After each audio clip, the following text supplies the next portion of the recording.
Welcome to the Guaranteed Irish Business Podcast, where each week we're joined by the amazing leaders of Guaranteed Irish member businesses to chat all things business, sustainability, buying Irish, promoting Irish jobs, community, provenance, and so much more.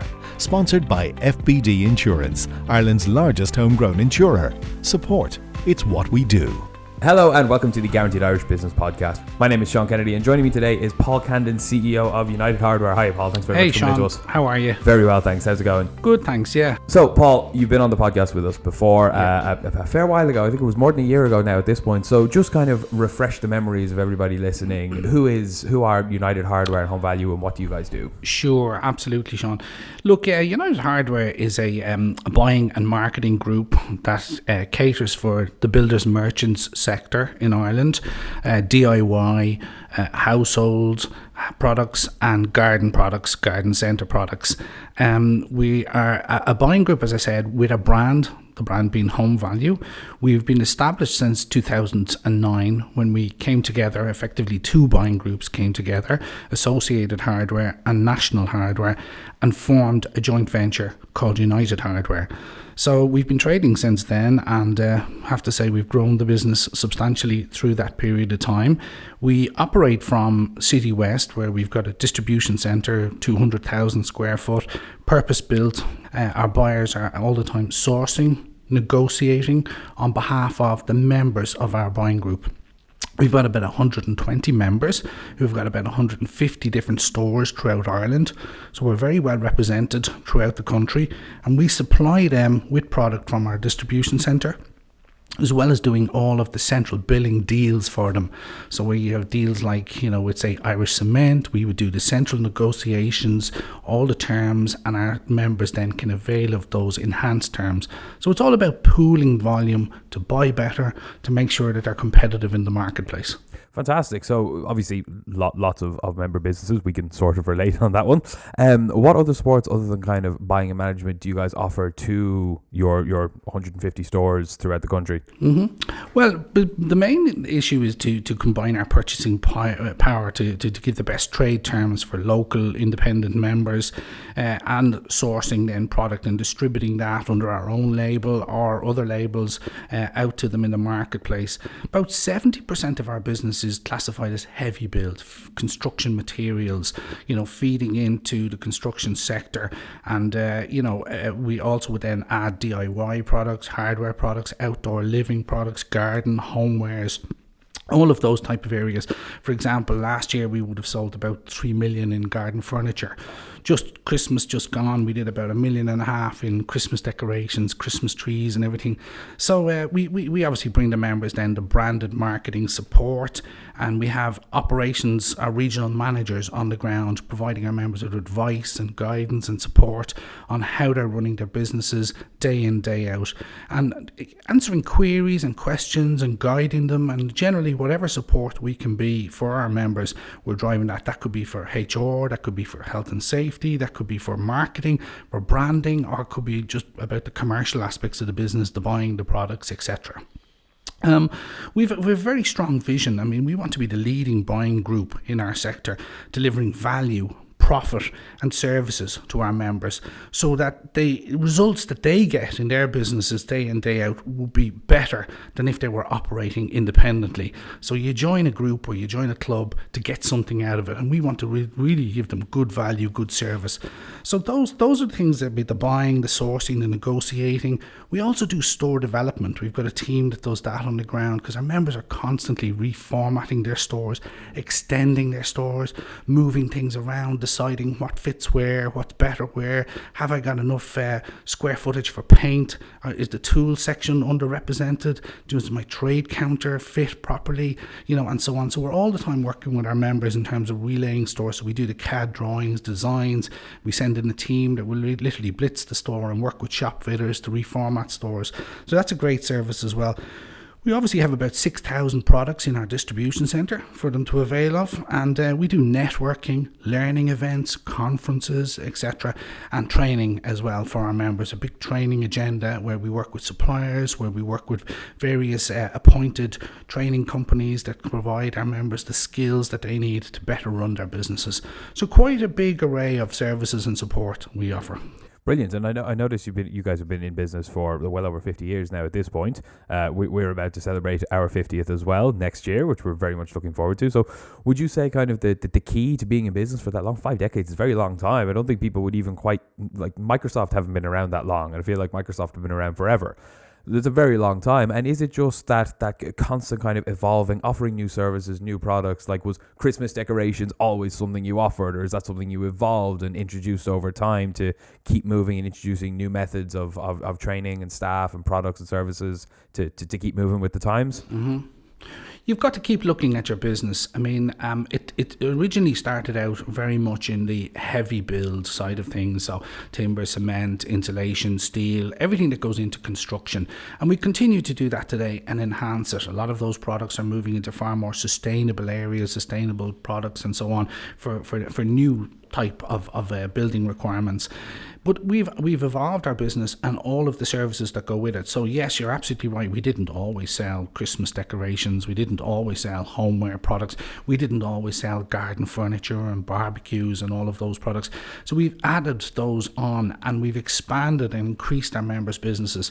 So if a builder's merchant started out originally as heavy builds, then they've progressed on into DIY, they've progressed on into hardware, into homewares, and then into soft furnishings as well. So it's like, a whole array, a one-stop shop for home, for construction, for products, for purchasing, for replacement. But the really unique thing about our business is that these are second, third, and even fourth generation Irish businesses. So there's an incredible know-how in our membership. That's, to me, the secret sauce. Absolute loyalty. So they're in various towns in Ireland. They're well-known family names, but they've got the support of a buying group behind them. So they're competitive. They can compete with the big multinational players that are in the marketplace because we're doing these central purchasing deals and they're able to avail of them. But they've got the know-how on the ground. They've the skill set. They've the experienced staff, local Irish staff that are working day in, day out for years in the businesses, and that's a real secret sauce and differentiator. These are the people who really know how things work and how to get things done, and where you can go for superb advice. And it's interesting you say that. I think maybe something a lot of people might not appreciate so much is operating on a smaller local level to be able to do that and yet still be competitive with these massive multinationals is maybe something that people might take for granted, as to just how difficult or next to impossible that might be to do alone. So it's fantastic to hear that you guys offer those sorts of supports. And actually, speaking of supports, it brings me nicely onto, obviously, we had the thing that shall not be named for a couple of years. 2020, 2021 obviously were extremely tough years for everyone, particularly retail and construction as it happens. So how did the pandemic affect your business, affect your members and your stores? When the pandemic came first, nobody knew what to do. Were we going to be open? Were we going to be closed? Were we going to be deemed essential or not? But very quickly the government started to communicate, and our sector was deemed essential simply because things break and they need to be replaced. We'd sell a huge amount of plumbing and heating equipment and so on. So if a pump breaks or an immersion goes and so on, which might did. Where do you go? You've got to go to a builder's merchants to get that. People are going to need timber. They're going to need insulation. Things are going to have to be repaired and so on. So we were deemed essential. And what happened then is that everybody started to go home, work from home, and do projects at home, look at our house differently and say, well, how am I going to kill the time? So there was an explosion of demand for paint, for garden products, for plants, for everything to do with house, home, for desks, for shelving, for everything. As people started to look at their house and say, well, now's a great time to do this project and so on. And of course we were open and our online businesses were all open, so we got extremely busy and were under huge pressure. Now it was very, very difficult to operate as well, because you did have all the restrictions, you had all the social distancing and so on, and we had limitations in terms of people being able to visit our builders merchants and our DIY stores and so on. So we had to figure it all out as we operated. But I have to say, the pandemic, we would be one of the sectors where the pandemic would have definitely helped our business in terms of the demand for our products and so on. So we saw a very significant growth in sales in 2020 and 2021. 2021, and again that continued on in 2022, where we finished the year, turning over about 270 million euros. So a very sizable scaled business. Bearing in mind this is a small country. Yeah, absolutely. Yeah, but paint became a commodity. I mean, the growth in paint. I mean, we couldn't get it. The manufacturers ran out of products. They ran out of the components feeding into the product and so on. And that was our biggest challenge: managing the supply chains. Not to mind keeping the employees satisfied, making sure they were comfortable being able to come to work in a COVID environment, and everybody being so nervous about it. Managing the demand, managing queues, all of the things that have to be done in any business normally were all much more difficult during COVID. But thankfully, we got through it. From our point of view, our distribution centre was just flat out and so on. We had to introduce increased shifts. We had to introduce weekend work and so on. So it was literally 24/7 to get the product out to our members' businesses and so on. And for them as well, they were working flat out, huge hours. And I have to say, take my hat off to them. I mean, they were tired at the end of it and so on. But there was a big growth. There was a big explosion, and we did benefit from it. And Sean, one of the things that happened as well, and our members feedback to me all the time, this is that they saw new customers. They saw local people, and they were able to win more over. Consumers? Yeah, more consumers, more of the local people who didn't realise that they were there, and didn't realise the extent of the services and the offer of products they have. And now they've won those customers over, and so their businesses have benefited from them because they've held on to those customers and so on through that period. And now in continuing, given that we're out of COVID, or so somewhat out of COVID anyway, Yeah. So they say anyway. Yeah. So that was a big plus. Community probably got some great benefits from that as well. Obviously, learning that these new services and stores that are local stores, a lot of them might be probably family-owned regional stores as well, are offering. And I'm sure a lot of people doing up their houses are probably starting to see some benefit of that now. On the Absolutely. Flip side of it. Well, as I say, like, our businesses are local, Irish, fantastic heritage, fantastic knowledge and experience. Really quality people who work there. Who, I'm always amazed. Like, I would be still a sort of an average to poor kind of DIYer and so on. But when I talk to some of our members or some of their staff about any product or any project that I have to do and so on, the insight that they have is absolutely phenomenal and so on. And you don't get that. You get great trust and you get great confidence in going there and saying, look, I've got this to do and I'm not sure how to do it, and I'm not sure what kind of tools or products I need, and they just know and they can help you massively. I'm a massive fan of that in anything. If you go in somewhere and you meet someone, you talk to someone, and it might only be maybe like a part-time staffer, but they're so good at their job and they're so invested in their job that they can give you all this information. I always appreciate it so much when you go into any store, if it's a hardware store, if it's an off license, even a restaurant or anything like that, when they can just rattle off like they have a passion for it. I find, like, even if it's a more premium brand or a more expensive store or something like that, I'll always find myself gravitated back there for that level of customer service. That's what people want invaluable. nowadays. Absolutely. You can match prices, and we help them do that. And yes, there's competition out there, and that's always challenging. And you want to keep your margin up, and you want to keep your costs tight and well controlled. But these people, our members, are Irish owned. They're Irish operated. They're independent retailers who multi-generational family businesses. Like, I know so many of them. Like, and it's the husband, the wife, the sons, the daughters, all working in the business. They've got unrivaled familiarity with their community, with the local. They're tapped into the clubs. They're tapped into the GA. And so on. And it's brilliant people from that sell products, isn't it? It's people. It is, and the service they give is just phenomenal. It's second to none. It really, I think COVID for a lot of people really kind of highlighted just how much maybe they had missed that in their everyday lives, just buying everything online and stuff like that. They'd lost that kind of human connection, and then all of a sudden you miss it, and then when it's very limited and then it becomes big again, it's much more valuable. Well, COVID did help us realise, like, the importance of the local Irish businesses and Irish products and Irish people serving customers day in, day out. It was a bit of an eye opener, and we did get the benefit from that. And what other lessons would you say you took out of those 2.5 years coming into 2023, into this year and beyond? What would we say maybe the core lessons, or even new practices that you might have implemented implemented over the past couple of years that you think will really help that can carry over?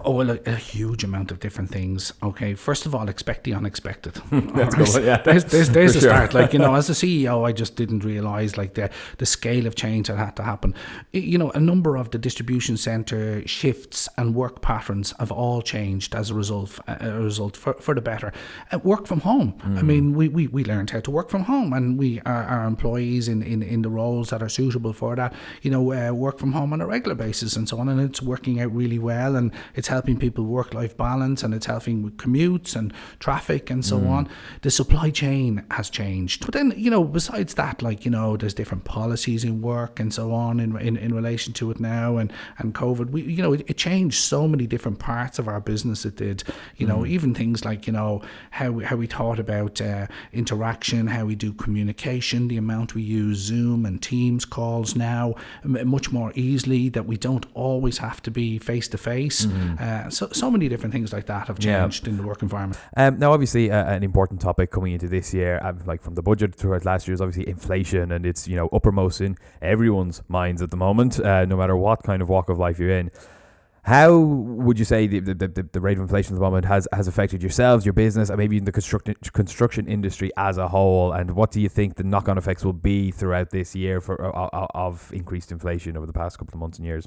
Yeah, okay. Well, look, I mean, the first part of COVID, it was okay. But in the second kind of phases of COVID, we saw, the demand on product and the supply chains being broken and so on, saw product shooting up. But then we saw inflation right across the board on construction materials. So timber, steel, insulation, everything that would go into, domestic bills or commercial bills and so on went up. And that was very, very difficult to manage, for trade people to do quotes for projects. Of course, it's having a big impact on them. How do you actually, quote, hold your price for somebody and so on, when product is going up every second week in price, and it's almost like, a commodity. So we saw that, and we saw, construction materials go up from, between 15 and 20% and so on. Some products like timber and steel and insulation, anything between 50, 60, 70% increases and so on. So far more than maybe some more, maybe consumer level. Absolutely, far more maybe than grocery or other areas. Obviously, we saw petrol and diesel go up massively and so on in relation to energy. And we see gas and electricity and so on. Those are all really massive increases. But within our sector, you could kind of bottom it down and say maybe overall it's about a 15% increase across the board. The knock-on effect is into housing, into everything in build is going to be more expensive. And I see some of the big developers are already coming out and saying, look, the cost of an average 3-bedroom house has gone up by about 20 to 25,000 as a result of material inflation.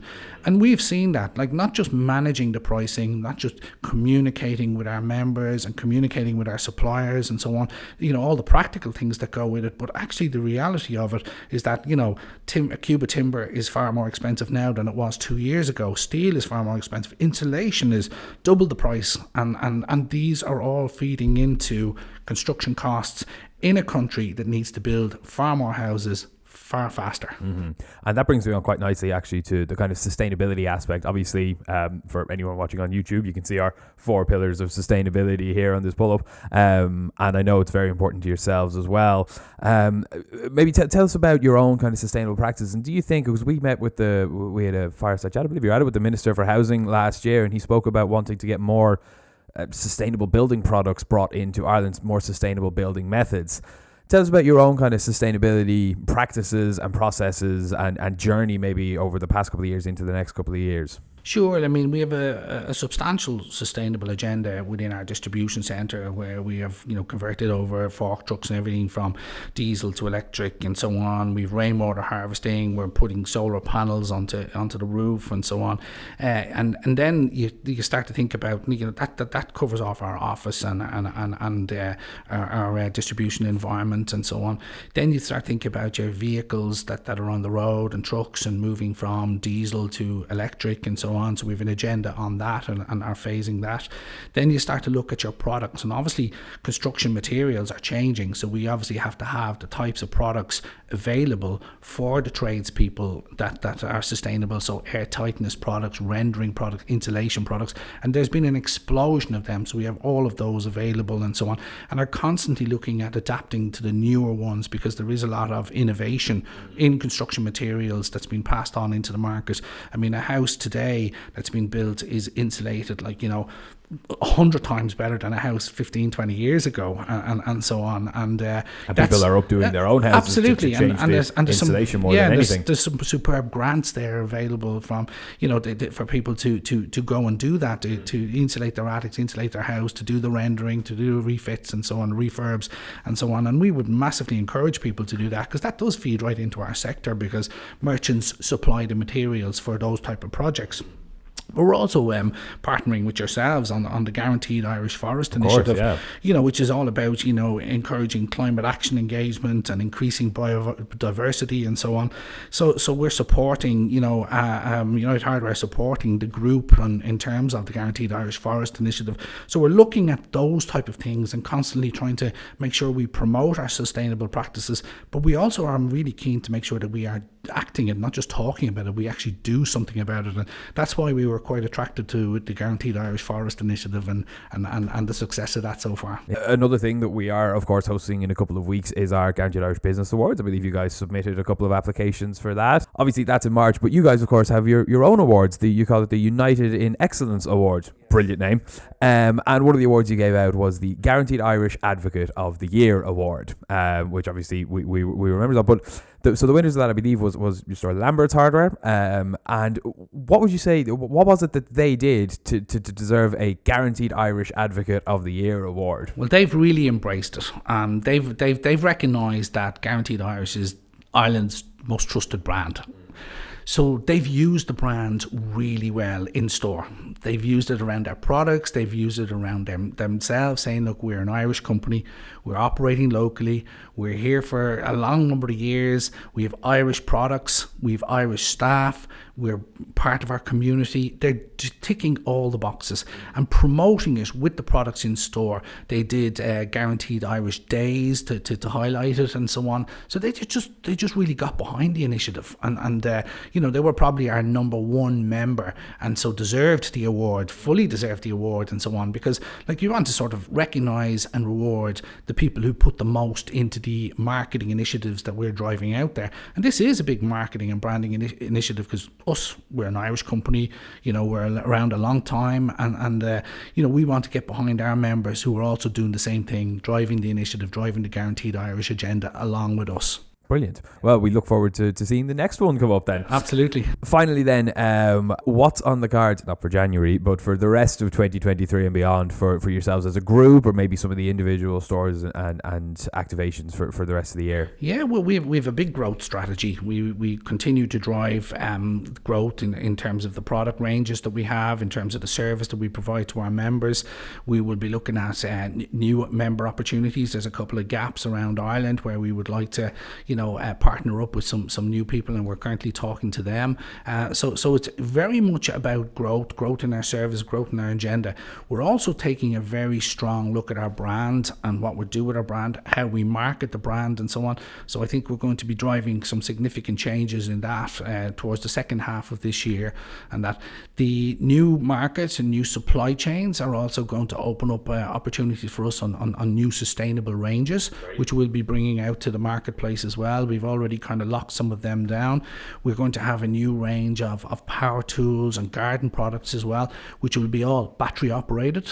So we're moving away from the old petrol lawnmowers, petrol strimmers, etc., and we're embracing the new technology that's out there in terms of batteries. So there'll be a whole big launch of that brand. I can't mention it just yet and so on. Damn it, I nearly got an exclusive that will be happening as well. So new ranges, new products, new members, but it's all to do with growth. Brilliant. Well, we look forward to hearing all about it throughout the year. We will, of course, share all the information about everything that United Hardware are doing throughout the year on everything we do as well. It's a brilliant note to end on. Paul Candon, thank you very, very much for coming in and chatting to us today. Best of luck with everything this year. Thanks, Sean. Cheers.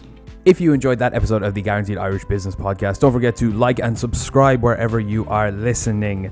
If you'd like to learn more about United Hardware, the fantastic work they do, or the Guaranteed Irish Forest, as Paul just mentioned, we'll have links to everything in the show notes down below. Thanks very much as always for listening, and we'll see you in the next episode. The Guaranteed Irish Business Podcast, sponsored by FBD Insurance, Ireland's largest homegrown insurer. Support. It's what we do.